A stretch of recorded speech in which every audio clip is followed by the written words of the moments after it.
June 24, 2025. God told me to type this to myself. Donald Trump is sick and don't know it. Article produced July 22nd, 2025. When God speak, he speak and he mean what he say. People gotta choose the right path. Choose God, not evil. Change your heart. Change your mindset. Stop taking things into your own hands. Focus on how to change you instead of trying to change others. Be aware of the things that need to happen for you instead of others, and you'll go far in life. Meanwhile, President Trump has been diagnosed with a chronic condition affecting the veins in his legs. Photos of the president's swollen ankles and bruised hands have gained a lot of attention on social media.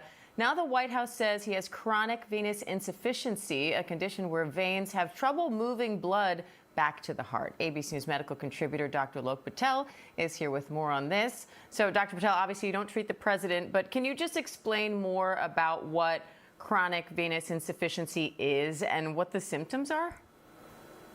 Absolutely, Diane. Chronic venous insufficiency is actually a benign and very common condition, especially in individuals above the age of 50, in which there is some difficulty with the veins in pumping blood back to the heart. So some of it tends to pool down in the legs, causing symptoms such as swelling, fullness, or even discomfort or pain. And for some reason, this can happen in certain individuals because of family history. But as I mentioned, there's other conditions such as age, obesity, and pregnancy as well that can actually lead to this symptom. Now, again, the symptoms that are most common are things such as swelling, pain, discoloration, and even sometimes trouble with quality of life, such as movement. But chronic venous insufficiency is a diagnosis leading to that, which is why it's important for anyone out there, if you have these symptoms, to make sure you go and get checked out, because there are other things as well, such as clots, heart disease, and other medical conditions that can cause this.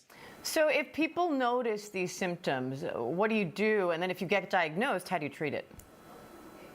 It's a great question, because a lot of people might say, hey, I had these symptoms once when I was sitting in an office all day for an entire week, or after I took a 16-hour flight, because sometimes gravity can actually make it pretty difficult for blood to efficiently pump back to your heart. What's important is that these symptoms really start to cause noticeable changes, they cause pain, you have trouble walking, or they kind of pop up acutely, to not ignore them and talk to a doctor. Because again, if it's another condition such as chronic venous insufficiency, such as heart disease, it could be serious. Now, with chronic venous insufficiency, some of the interventions may be lifestyle ones, such as moving more, changing your diet, managing weight, wearing compression socks, which I love, by the way. And in some cases, you may need to take medications or seek some interventions, such as with the vascular surgeon.